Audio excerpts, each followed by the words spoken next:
حضور صلی اللہ علیہ وآلہ وسلم کی پھوپھی حضرت صفیہ رضی اللہ تعالی عنہ کا ایک واقعہ شمائل ترمذی میں آتا ہے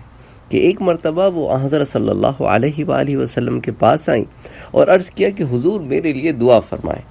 اللہ تعالیٰ مجھے جنت میں داخل کریں۔ اللہ کے رسول صلی اللہ علیہ وآلہ وسلم نے پھوپھی جان کا یہ سوال سن کر فرمایا کہ ان الجنت لا يدخلها عجوزا، کہ پھوپھی جان بلا شبہ جنت میں کوئی بوڑھی عورت ہرگز داخل نہ ہوگی۔ حضور صلی اللہ علیہ وآلہ وسلم کا یہ ارشاد سن کر بی بی صفیہ رونے لگ گئیں۔ وہ یہ سمجھیں کہ بڑی سادہ سی خاتون تھیں، وہ مطلب نہ سمجھ سکیں اور رنجیدہ ہو گئیں اور یہ سمجھ کے رونے لگ گئیں کہ جو بوڑھیاں ہو جائیں وہ تو جنت میں جائیں گی نہیں، جنت میں تو وہی جائیں گی جو جوان ہو کے مرے گی۔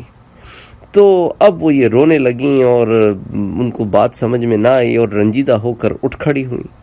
جب یہ چلی تو اللہ کے رسول نے صحابہ سے فرمایا میری پھوپھی سے کہہ دو کہ اللہ تعالیٰ ہر ایمان والی بڑھیا کو جوان بنا کر جنت میں داخل کرے گا اور اس کے بڑھاپے کو جوانی میں بدل دے گا۔